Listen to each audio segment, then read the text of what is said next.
அனைவருக்கும் வணக்கம். வடமாகாண கல்வி திணைக்களத்தினால் நடத்தப்படும் LMD நடத்தப்படும் தரம் 11 மாணவருக்குரிய சுகாதாரம் உடற்கல்வியும் பாடத்தில் 5ஆம் அலகு மெய்வென்று நிகழ்ச்சிகளை பற்றி நாங்கள் இன்று பார்க்க போகின்றோம். நீங்கள் 6ஆம் ஆண்டிலிருந்து படிச்சிருப்பீர்கள். இந்த அலகு GCOLக்கு கட்டாயம் 10 மார்க்ஸுக்குரிய வினாவாக வரக்கூடிய அலகு. ஆகவே முழுமையாக பார்ப்போம் என்று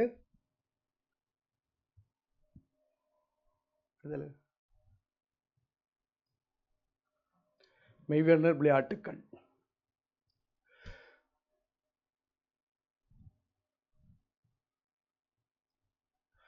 மெய்வெர்னர் விளையாட்டுக்கள் என்று நீங்க பாடசாலையில பார்த்திருப்பீங்கள். இந்த மெய்வெர்னர் விளையாட்டுக்களை 5 வகையாக வகைப்படுத்த முடியும். மெய்வெர்னர் விளையாட்டுக்களை 5 வகையாக வகைப்படுத்த முடியும். அதில் முதலாவது சுவட்டு நிகழ்ச்சிகள், 2வது மைதான நிகழ்ச்சிகள், 3வது போட்டி நடை, 4வது வீதியோட்டம், 5வது நாட்டுக்கு குறுக்காக ஓடுதல். இதுல பாடசாலையில சுவட்டு நிகழ்ச்சிகளையும் மைதான நிகழ்ச்சிகளையும் நீங்கள் கண்கூடாக பார்த்திருப்பீங்கள். இதுதான் எங்களோட பாடத்திட்டத்திலும் முழுமையாக வருகிறது. அதை விட போட்டி நடையும் பெறும். அப்ப நாங்கள் ஒவ்வொரு நிகழ்வாக பார்ப்போம். அப்போ மெய்வெர்னர் நிகழ்ச்சிகளின் வகைகள் 5 இருக்கு.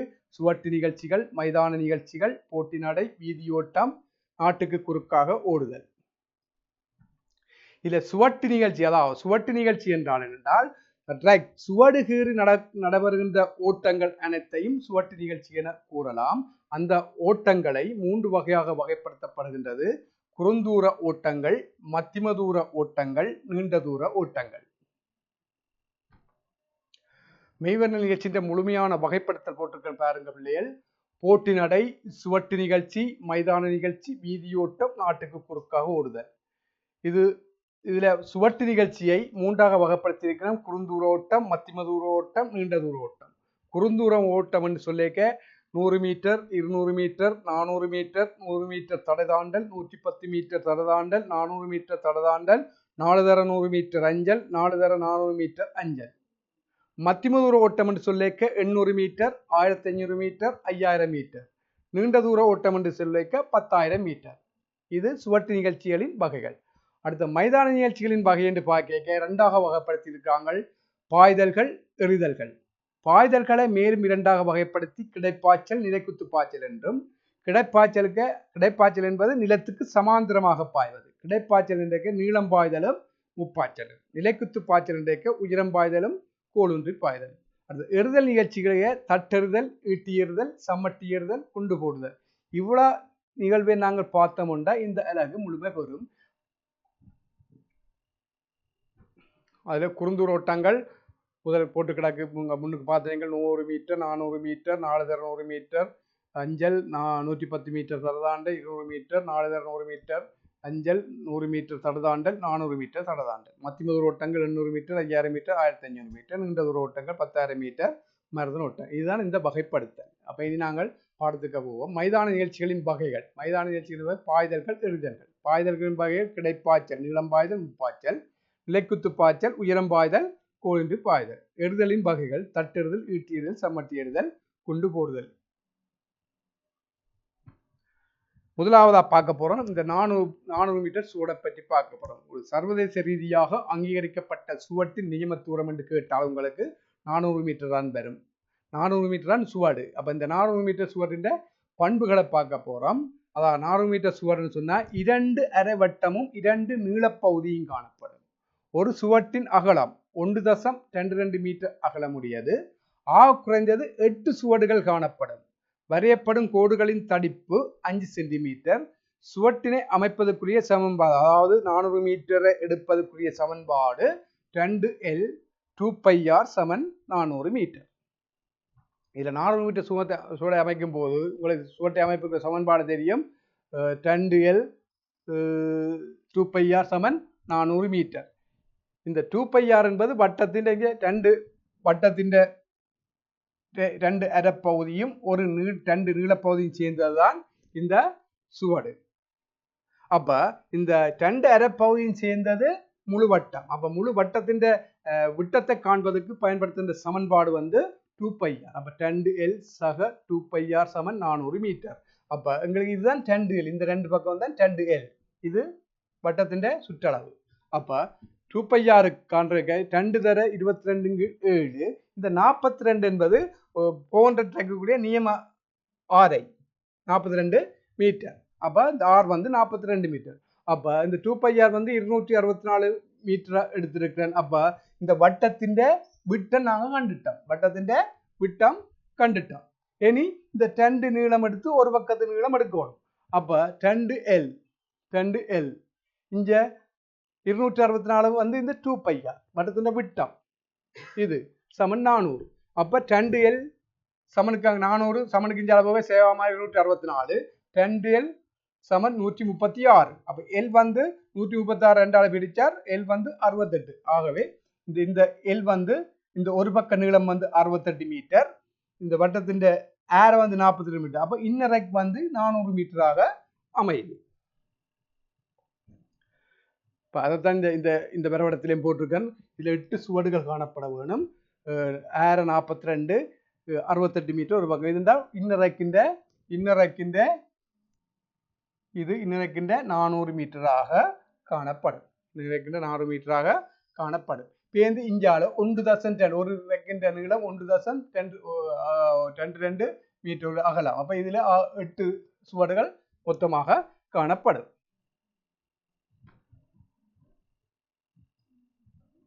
அப்ப 400 மீட்டர் சுவடு அமைப்பதற்கு தேவையான மைதானத்தின் நீள அகலங்கள் தேவை. அப்ப இங்க பாருங்க, ஒரு 400 மீட்டர் சுவடு அமைக்கும் போது எவ்வளவு மைதானம் தேவை என்று பார்ப்போம். ஏன்னா அப்ப இஞ்சால 8 ரேக் இருக்கு, 8 சுவடு இருக்கு. இந்த 8 சுவடு என்று சொல்லிக்க 8 சுவடு, ஒரு சுவட்டின் அகலம் 1.22 மீட்டர். அப்ப இந்த 8 1.22 மீட்டரால் பிரிக்கணும். அப்ப இந்த 8 சுவடு வருமല്ലോ 9.06 மீட்டர். இதுண்ட ஆர வந்து 42 மீட்டர். ஒரு பக்க நீளம் வந்து 68 மீட்டர்.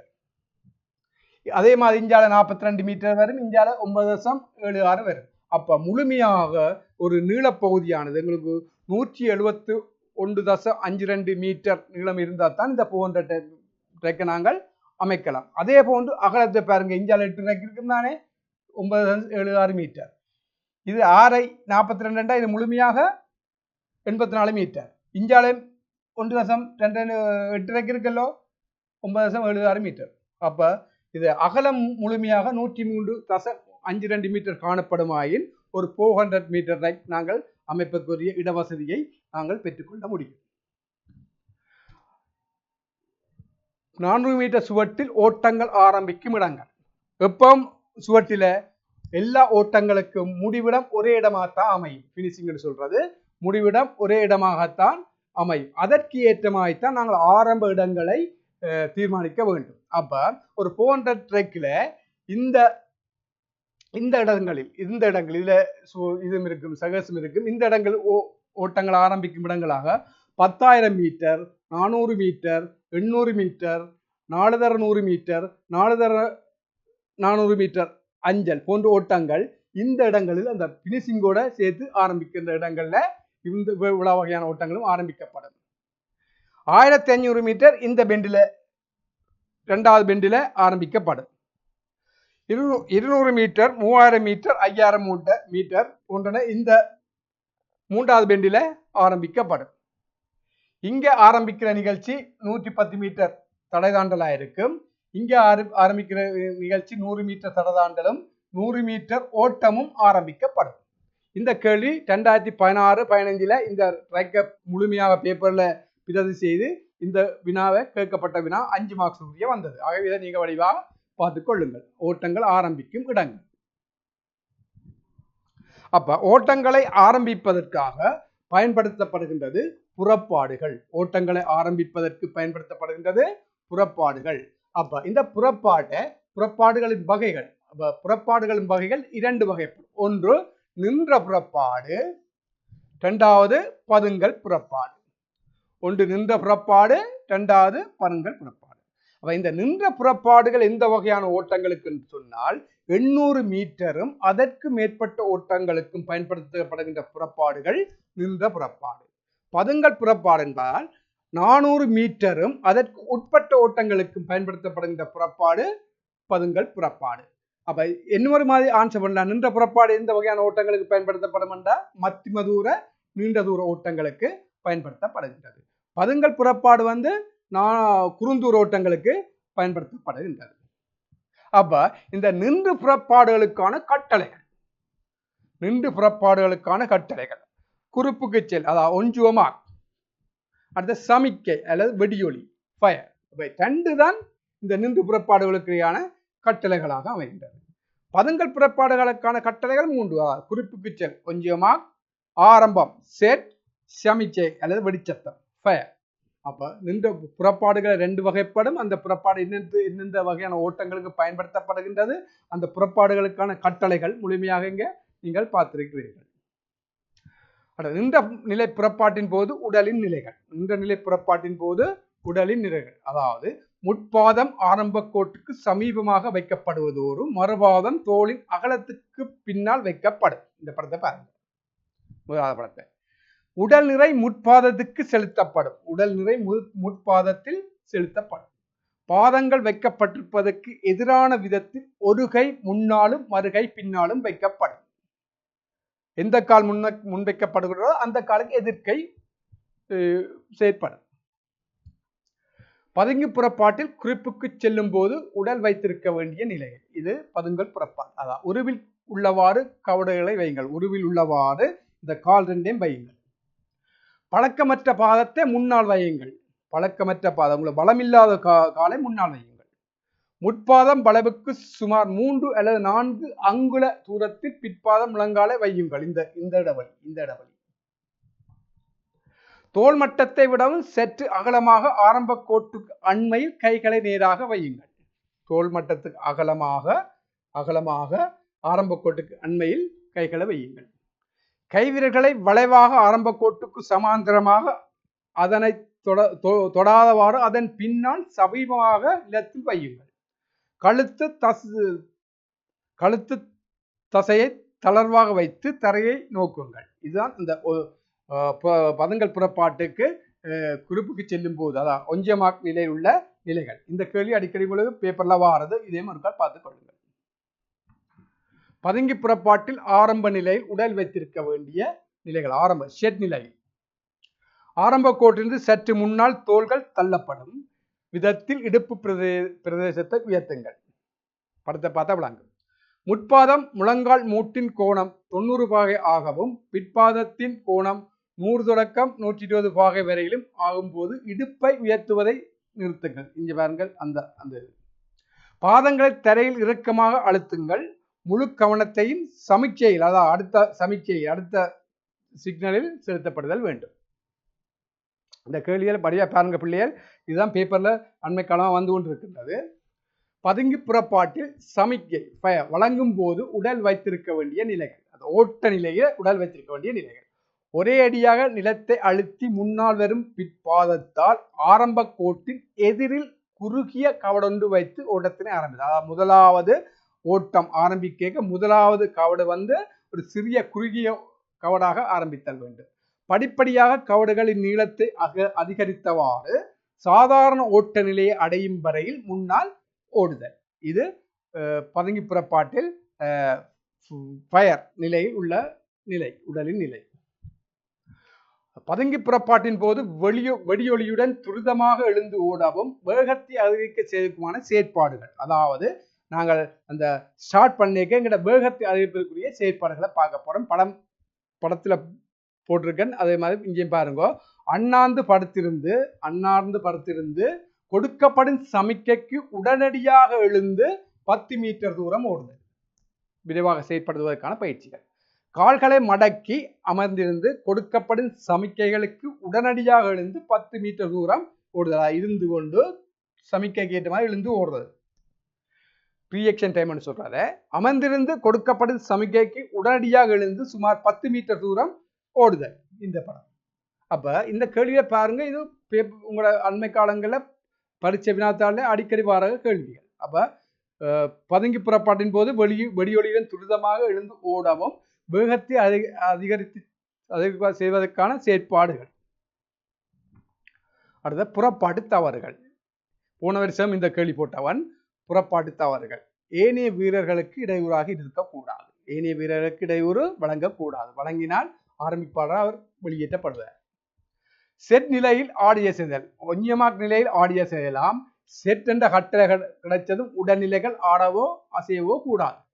ஆடிய செஞ்சால் உடனடியாக ஆரம்பிப்பார், அவரை வெளியேற்றுவார். சமிக்கைக்கு முன் ஓடுதல், அதாவது ஃபயருக்கு முதல் ஓடினாலும் அது புறப்பாட்டு தவறு.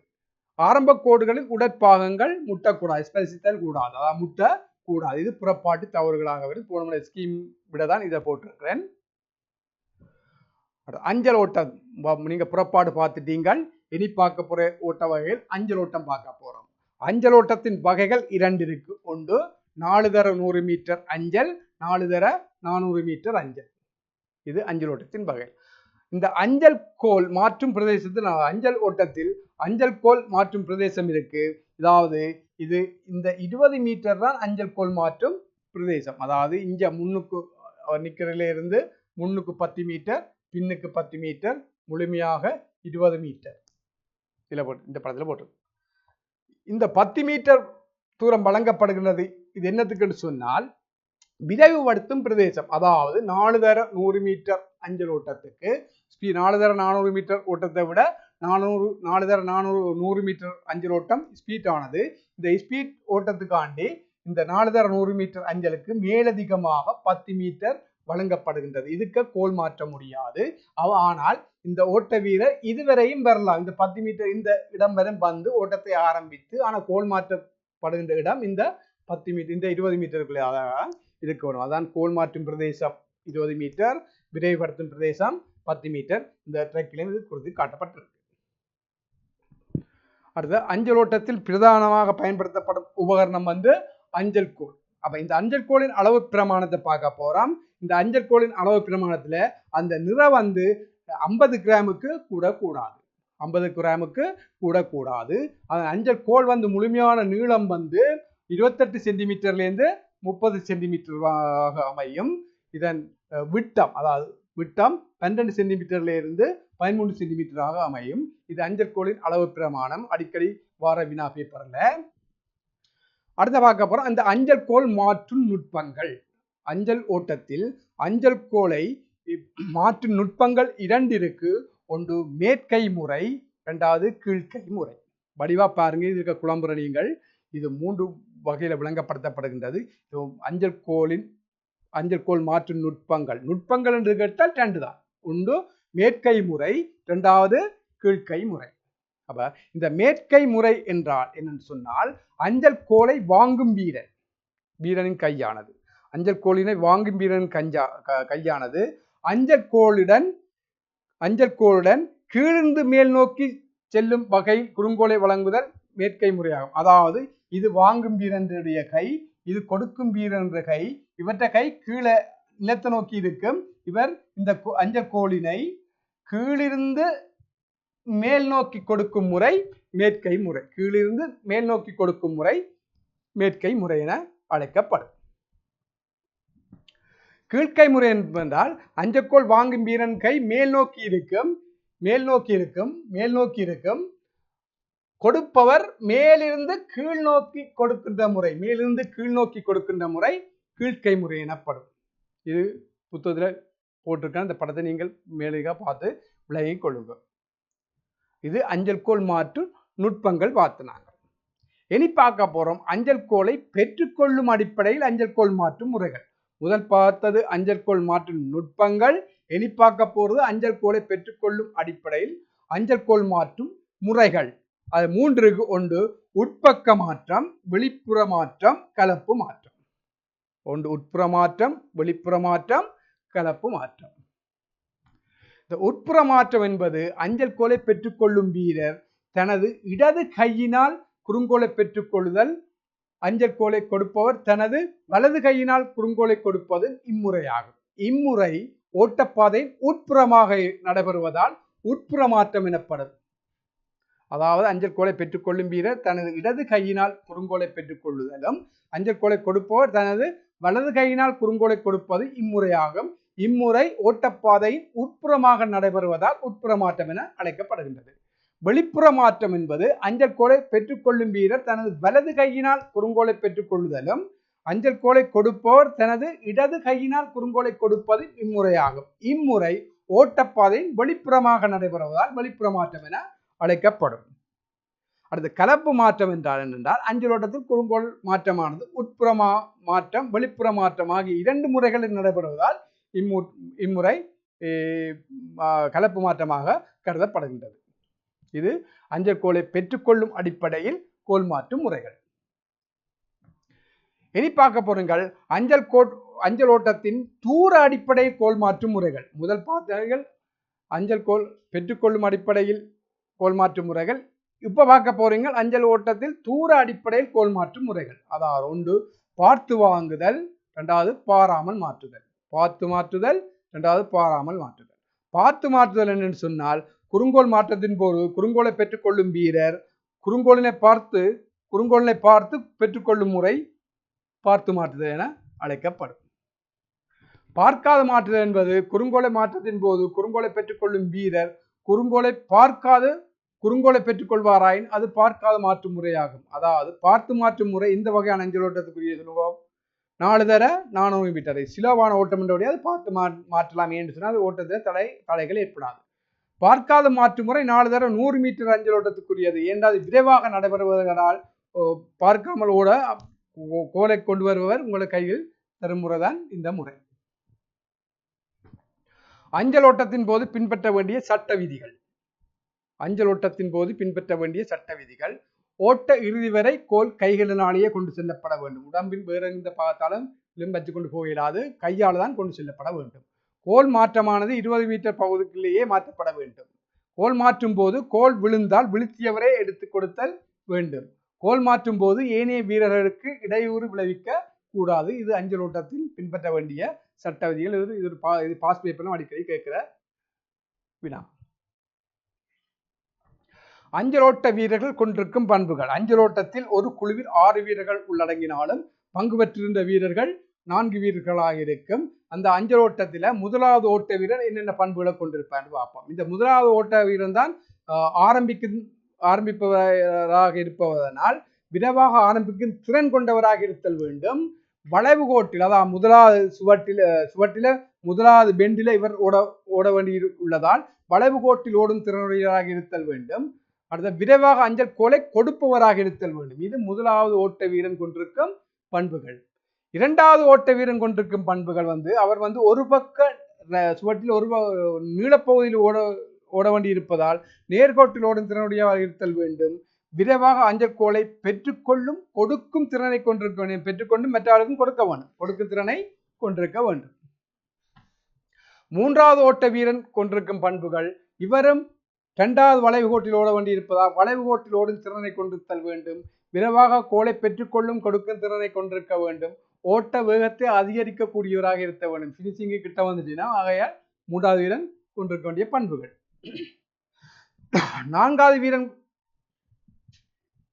நான்காவது ஓட்ட வீரன் கொண்டிருக்கும் பண்புகள் நேர்கோட்டில் ஓடும் திறனுடையவர், விரைவாக கோலை பெற்றுக்கொள்ளும் திறனுடையவர். கொடுக்க வேண்டிய அவசியம் இல்லை, பினிஷிங் செய்தால் தானே விரைவாக முடிவு கோட்டை அடையும் திறனை கொண்டிருத்தல் வேண்டும். இது 4வது ஓட்ட வீரன் கொண்டிருக்கும்.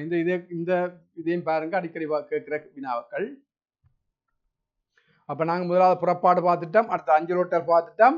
இனி தடை தாண்டல் ஓட்டங்கள் பார்க்க போறோம். தடை தாண்டல் ஓட்டங்கள் சொல்றது ஆண்களுக்குரிய தடை தாண்டல் ஓட்டங்கள் 110 மீட்டர் தடை தாண்டல், 400 மீட்டர் தடை தாண்டல். பெண்களுக்குரிய தடை தாண்டல் ஓட்டங்கள் 100 மீட்டர் தடை தாண்டல், 400 மீட்டர் தடை தாண்டல். இது வித்தியாசம். ஆண்களுக்கு 110 மீட்டரும் 400 மீட்டரும், பெண்களுக்கு 100 மீட்டரும் 400 மீட்டரும் தடை தாண்டல். உயரங்களிலும் வித்தியாசம் இருக்கு. தடை தாண்டல் ஓட்டத்தில் ஒருவர் பாய வேண்டிய தடைகளின் எண்ணிக்கை. தடை தாண்டலில் ஒருவர் பாய வேண்டிய தடைகளின் எண்ணிக்கை 10 தடைகளை பாய வேண்டி இருக்கும். தடை தாண்டல் ஓட்டத்துக்கான பயிற்சி செயற்பாடுகளை பார்க்க போறோம். இந்த பயிற்சி செயற்பாடுகள் அனைத்து வினாக்களையும் பயிற்சி செயற்பாடுகளுக்கு 5 வினாக்களை போட்டுக்கொண்டிருக்கிறோம். ஆகவே இந்த பயிற்சி செயற்பாடுகளை நீங்க படியா பார்த்தீங்கன்னா 5 மார்க்ஸை இலகுவா எடுத்துக்கொள்ளக்கூடியா இருக்கும். தடதாண்டல் ஓட்டத்துக்கான பயிற்சி செயற்பாடுகள். மைதானத்தில் புள்ளியிடப்பட்ட இடங்கள் வைக்கப்பட்டுள்ள கார்ட்போர்ட் பெட்டி போன்ற உயரம் குறைந்த தடையினூடாக இடைக்கிடை பாய்ந்து சுயாதீன ஓட்டத்தில் ஈடுபடுதல். இங்கு பாய்தலின் பின் நிலம் படுதல் சுயாதீன பாதத்தினால் ஆகும். ஓட்டத்திற்கு முதலாவது பயிற்சியல். நிலத்தில் 6 அல்லது 7 மீட்டர் தூரத்தில் 1.5 மீட்டர் அகலம் கொண்ட இடைவெளிகளை குறியுங்கள். கொடுக்கப்பட்ட இடைவெளிகளில் 3 காவடைகள் வைத்து தடைக்கு மேலால் பாய்ந்து செல்ல ஓட்டத்தில் ஈடுபடுங்கள். குறுகிய இடைவேளையில் சிறிய தடைகளை வைத்து மேற்கூறிய செயற்பாட்டை செய்வித்தல். இங்க படங்கள் போட்டிருக்கேன். முன்பாதம் மட்டும் தடையை தாண்டுமாறு தடைக்கு ஒரு பக்கமாக முன்னோக்கி ஓடுதல். இதெல்லாம் தடை தாண்டிருக்க பயிற்சி முறைகள். பின்பக்கம் மட்டும் தடையை தாண்டி தடையின் ஓடும் பக்கமாக ஓடுதல். இந்த முறை இது விடா. தடைகளுக்கிடையில் 3 கவடுகள் வீதம் வைத்து உயரம் குறைந்த தடைகளை தாண்டி முன்னோக்கி ஓடுங்கள். இந்த படத்தை பாருங்க. 3 மீட்டர் தூரத்தில். இது தடை தாண்டலுக்குரிய பயிற்சி முறைகள். அடுத்த குறுந்தூர ஓட்டத்துக்கான பயிற்சி செயற்பாடுகளை பார்க்க போறோம். குறுந்தூர ஓட்டம்னு சொல்லி 400 மீட்டர் வரையான ஓட்டங்கள். வெவ்வேறு கொன்னிலைகளிலிருந்து புறப்படுக்கான சமிக்கைக்கேற்ற ஓட்ட கொன்னிலையை அடைந்து வேகமாக எதிரே ஓடுதல். இருந்து ஸ்டார்ட் பண்ண இப்படி ஒவ்வொரு கட்டளைக்கும் செயற்பாடுகள்ல ஈடுபடுதல். உடல் முன்னால் விழுவதை போன்று சரிந்து வேகமாக ஓடுதல். இந்த செயற்பாடு உடல் முன்னால் விழுவதை போன்று சரிந்து வேகமாக ஓடுதல். முன்னால் சரிந்து நின்ற நிலை புறப்பாட்டிலிருந்து வேகமாக எதிரில் ஓடுதல். இந்த செயற்பாடு ஒரு கையை அல்லது இரு கைகளையும் உடலுக்கு முன்னால் நிலத்தில் வைத்திருந்து வேகமாக எளிதில் ஓடுதல். இந்த செயற்பாடு. அப்ப இது குறுந்தூரோட பயிற்சி செயற்பாடுகள். மாணவர் தனது இடுப்பை சுற்றி பட்டியொன்றை அணிந்திருத்தல். பின்னால் உள்ளவர் அப்பட்டியின் இரு முனைகளையும் பற்றியவாறு இருத்தல். எதிரில் உள்ளவர் முன்னால் ஓடும்போது பின்னால் உள்ளவர் பட்டியை இழுத்தவாறு ஓட்டத்தினை ஆரம்பித்தல். இந்த செயற்பாடு. மாணவர் இருவர் சுமார் 1.5 மீட்டர் நீளமுள்ள தடியொன்றை பிடித்தவாறு மெதுவாக எதிரே ஓடுவர். எதிரில் உள்ளவர் சடுதியாக தடியை கைவிட்டு வேகமாக ஓடத் தொடங்குவார். சமிக்கையை தொடர்ந்து பின்னால் உள்ளவரும் தடியை கைவிட்டு முன்னால் ஒருவரை பிடிக்க வேகமாக ஓடுதல். இந்த செயற்பாடு. தரையில் அடையாளமிடப்பட்ட வலயத்தில் ஒரு மாணவன் நிற்பார். பின்னாலிருந்து ஓடி வரும் மாணவன் அவ்வலயத்துள் நுழைவதோடு முன்னால் உள்ளவர் வேகமாக எதிரில் ஓடுவார். பின்னால் உள்ளவரும் வேகமாக ஓடி முன்னால் செல்பவரை பிடிக்க முயற்சித்தல். இந்த செயற்பாடு. இது குறுந்தூர ஓட்ட செயற்பாடுக்கான பயிற்சி செயற்பாடுகள். அடுத்த மத்திய தூர நெடுந்தூர ஓட்ட பயிற்சிகள். ஓட வேண்டிய முழு தூரமும் பகுதிகளாக பிரிக்கப்பட்டிருக்கும். ஓட வேண்டிய முழு தூரமும் பகுதிகளாக பிரிக்கப்பட்டிருக்கும். ஒவ்வொரு பகுதியும் அதற்காக கொடுக்கப்பட்ட காலத்துக்கேற்ப ஓட வேண்டும். அதாவது 45 மீட்டர் 15 செகண்டிலும் 30 மீட்டர் 15 செகண்டிலும் என்றவாறு நீள் சதுரத்தை அமைத்து ஓடுதல் வேண்டும். இந்த இப்படி செயற்பாடை அமைத்து இதுக்குள்ள ஓட பழகுதல் வேண்டும். வெவ்வேறு ஆறைகளை கொண்ட ஓட்டப்பாதைகள். வெவ்வேறு ஆறைகளை கொண்ட ஓட்டப்பாதைகள் அமைக்கப்பட்டிருக்கும். முன்னரே கொடுக்கப்படும் ஒரே நேர வரையறைக்குள் ஒவ்வொரு மாணவனும் தனித்தனியாக ஓட்டப்பாதைகளில் ஓடுவர். நீண்ட தூர ஓட்டத்துக்கு பொருத்தமான நேர அளவு வழங்கப்படுதல் பொருத்தமானதாகும். சரிதானே? அப்ப இந்த செயற்பாடு இது மத்திய நெடுந்தூர ஓட்டங்களுக்கான பயிற்சி செயற்பாடு. இனி அடுத்து நாங்க பார்க்க போறோம் மைதான நிகழ்ச்சியில முதலாவது நிகழ்ச்சி பார்க்க போறோம் பாய்தல். நீளம் பாய்தலை பற்றி பார்க்க போறோம். நீளம் பாய்தல் திடல். இது நீளம் பாய்தல் திடல். இது இந்த முழுமையான நிலம்படும் பிரதேசம் ஓடி பாய்ந்து விழுகிற இடத்த நிலம்படும் பிரதேசம் என்று சொல்றது. முழுமையான நீளம் 9 மீட்டராக காணப்படும். இதன் அகலம் குளிந்த அகலம் 2.75 மீட்டர்ல இருந்து 3 மீட்டராக காணப்படும். நிலம்படும் பிரதேசத்துக்கும் மிதிவலைக்கும் இடையில் உள்ள தூரம் 1 மீட்டர்ல இருந்து 3 மீட்டர் வரையும் காணப்படும். 1 மீட்டர்ல இருந்து 3 மீட்டர் வரையும் காணப்படும். நீளம் பாய்தலுக்கு ஓடி அணுகுதல் வேண்டும். ஓடி அணுகு பாதை அதன் அகலம் 1.22 மீட்டராக காணப்படும். இது விதிப்பலகை. இதுதான் நீளம் பாய்தல் மைதானத்தின் அளவு பிரமாணங்கள். அடுத்து நீளம் பாய்தல் திறன்கள் அல்லது படிமுறைகள். நீளம் பாய்தல் திறன்கள் அல்லது படிமுறைகள். முதலாவது ஓடி அணுகுதல். இது முதலாவது ஓடி அணுகுதல். இரண்டாவது மிதித்தளல். மூன்றாவது பறத்தல். நிலம் படலுக்கு முதல் காற்றில் நிற்கிற நிலை பறத்தல். நாலாவது நிலம்படலும் வெளியேறலும். அப்ப நீளம் பாய்தல் திறன்கள் ஓடி அணுகுதல் மிதித்தளல் பறத்தல் நிலம்படலும் வெளியேறுதல். அதாவது அந்த நிகழ்வை இந்த படத்தில் காட்டியிருக்க நீளம் பாய்தல் 4 படிமுறைகள். இது ஓடி அணுகுதல், இது மிதித்தல், இது பறத்தல், இது நிலம்படலும் வெளியேறுதலும். நீளம் பாய்தல் தவறுகள். அதான் டேக்கப் போட்டுக்கு முன்னால் கால் மீதி படுதல், அதான் பலகைக்கு முன்னால் கால் மீதி படுதல், பாய்ந்த பின் பின்பக்கத்தால் வெளியேறுதல், கரணமடித்து பாய்தல், குறிப்பிட்ட நேரத்திற்குள் பாயாதிருத்தல், உதவி பெற்று பாய்தல், இவெல்லாம் நீளம் பாய்தல் தவறுகள். அப்ப நீளம் பாய்தல் பெறுபற்று அட்டவணை. இதில் தான் இந்த பெறுபற்று அட்டவணை பாருங்கள்.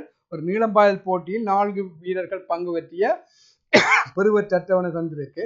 அதுல முதலாவது தடவை இந்த 987 பாஞ்சிருக்கார், இவர் பவுல் விட்டிருக்கார், இவர் முன்னிலும் பாஞ்சிருக்கலாம்.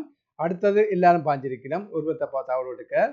அடுத்தது இவர் தவறு விட்டிருக்கார், மற்றார்கள் பாஞ்சிருக்கலாம். இதுல 3 முறை பாய்ந்த பின் அவற்றை பெஸ்ட் பெர்ஃபார்மன்ஸ், அதாவது உச்சத்திறனை கணிப்பிட்டிருக்கு. இதுல இவர் பாஞ்ச உச்சத்திறன் வந்து 6.85. இதுல இவர் பாஞ்ச உச்சத்திறன் வந்து 6.38 வரும், 38. இதுல பாஞ்ச உச்சத்திறன் வந்து 6.96. இதுல பாஞ்ச உச்சத்திறன் வந்து 6.95.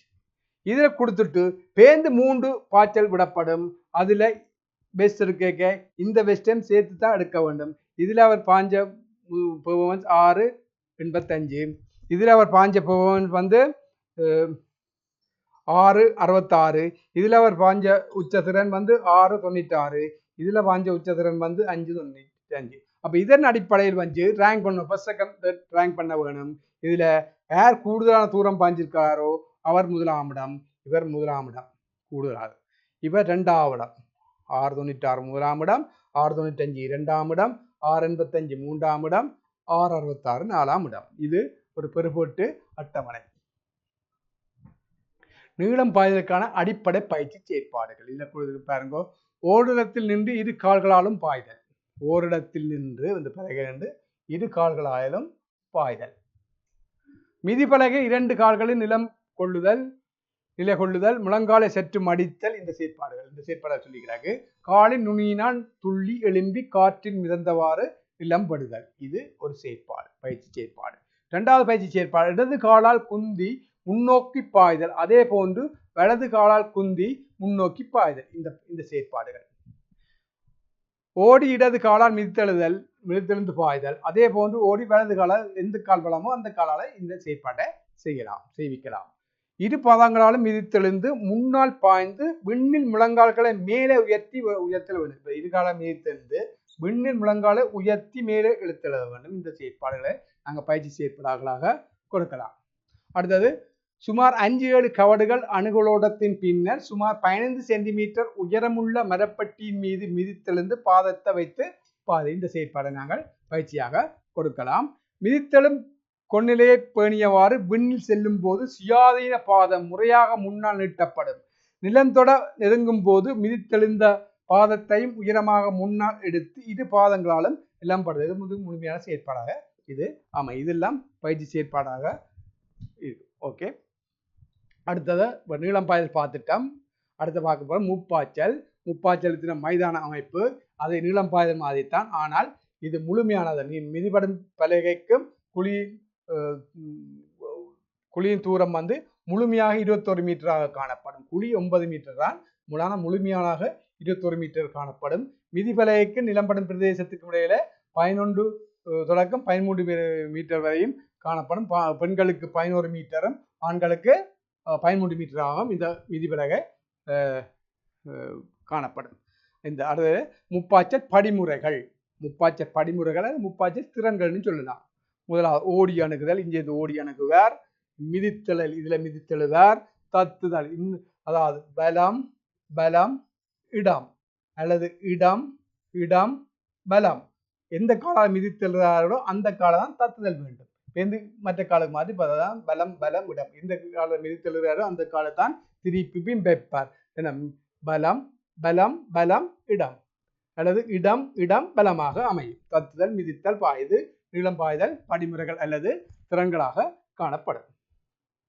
முப்பாய்ச்சலில் கால்கள் நிலம்படும் முறைகள். அதாவது முதலுக்கு சொல்லியிருக்கான், பலம் இடம் கேட்டால் வரும். இடம் பலம், இதுதான் கால்கள் நிலம்படும் முறைகள். இந்த முப்பாய்ச்சல் பெறுபற்று அட்டவணை நீளம் பாய்தல் அட்டவணைகள் பயன்படுத்தினாங்கள். அதே மாதிரி தான் இதுவும். இதில் 3 பாய்தல் கொடுக்கப்பட்டு பெஸ்ட் பெர்ஃபார்மன்ஸ் உச்சத்திறன் எடுக்கப்படும் இந்த லைன்ல. பேருந்து 3 கொடுக்கப்பட்டு பேருந்து முதல் பாய்ந்த உச்சத்திறனோட சேர்த்து யார் கூட தூரம் பாய்ஞ்சாங்களோ அந்த படி ரேங்க் பண்ணப்பட்ட நீளம் பாய்தல் நாங்கள் பார்த்தபடியா இதை நாங்கள் மிதக்கெடுக்கவில்லை. முப்பாய்ச்சல் தவறுகள். டேக்கோ போட்டுக்கு முன்னால் கால் மீதி படுதல் நீளம் பாய்தல் மாதிரி. பாய்ந்த பின் பின்பக்கத்தால் வெளியேறுவது இது நீளம் பாய்தல் மாறு. கர்ணமடித்து பாய்தல் இதுவும் அதே மாதிரி தான். குறிப்பிட்ட நேரத்துக்குள் பாயாதிருத்தல் உதவி பெற்று பாய்தல் இதெல்லாம் நீளம் பாய்தலுக்கு முப்பாய்ச்சலுக்கு ஒரே விடதான் தரும் நீளம் பாய்ச்சல் முப்பாய்ச்சல் தவறுகள். அடுத்ததாக முப்பாய்ச்சலுக்கான அடிப்படை பயிற்சி முறைகள்.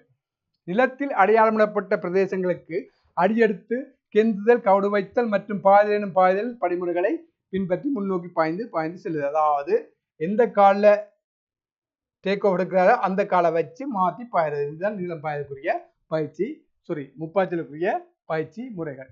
அதே நேரம் படத்தில் காட்டப்பட்ட பிரகாரம் நிலத்தில் இடப்பட்டிருக்கும் வட்ட வடிவத்தை பயன்படுத்தி குறுகிய ஓட்டத்தின் பின் கெந்துதல் கவடு வைத்தல் மற்றும் குறுகிய பாய்ச்சல். இந்த காலம் இது தள்ளுறாரோ அந்த காலை வைக்கிறார். இப்போ இந்த மற்ற காலை மாத்துறார். 2 காலையும் இளம்படுறார். இந்த செயற்பாடுகளில் ஈடுபடலாம். அல்லது 7 தொடக்க 9 கவடுகள் அணுகல் ஓட்டத்தின் பின் நீளம் பாய்தல் மைதானத்து நிலம் தொடுதல் போன்று கெந்துதல் கவடு வைத்தல் பாய்தலை மேற்கொள்ளுதல். இந்த செயற்பாட்டை நாங்கள் செய்து பார்க்கலாம். இது முப்பாய்ச்சலுக்குரிய பயிற்சி முறைகள். நீளம் பாய்தல் பார்த்துட்டோம், முப்பாய்ச்சல் பாய்த்துறோம். அடுத்து பார்க்க போகிறோம் உயரம் பாய்தல் பார்க்க போகிறோம். உயரம் பாய்தல் சிதல் 2 கம்பங்கள் இருக்கும். இந்த 2 கம்பங்களுக்கு ஒரு குறுக்கு சட்டம் இருக்கும். இந்த குறுக்கு சட்டத்தின் முழுமையான நீளம் 3.98 தொடக்கம் 4.02 மீட்டராக காணப்படும். இந்தியாவில் ஒரு மெட்ரஸ் ஒரு நிலம்படும் பிரதேசத்துக்கு மெட்ரஸ் பாய்க்கப்படுகின்றது. அதன் முழுமையான அகலம் 5 மீட்டராகவும் நீளம் 3 மீட்டராகவும் காணப்படும். இது உங்களுக்கு தெரியும், நீங்கள் 6ஆம் ஆண்டு படிச்சுட்டு வரதானே. உயரம் பாய்தல் முறைகள் 5 முறைகள் உயரம் பாய்தலில் காணப்படுகின்றது. ஒன்று கத்தரி பாய்ச்சல், மேலத்தேய முறை, கீழத்தேய முறை, ஸ்டடில் முறை, பொஸ்பரி புலப் முறை. இன்று கூடுதலாக 199% இந்த முறை தான் பயன்படுத்தப்படுகின்றது. இந்த புலப் முறை பயன்படுத்தப்படுகின்றது. உயரம் பாய்தல் படிமுறைகள் அல்லது திறன்கள். முதலாவது என்ன செய்யறாங்க? ஓடி அணுகுதல். என்ன பாய்தலுக்கு முதல் ஓடுறாங்க. 2வது என்ன? ஒரு காலால மிதித்தெழுகிறது.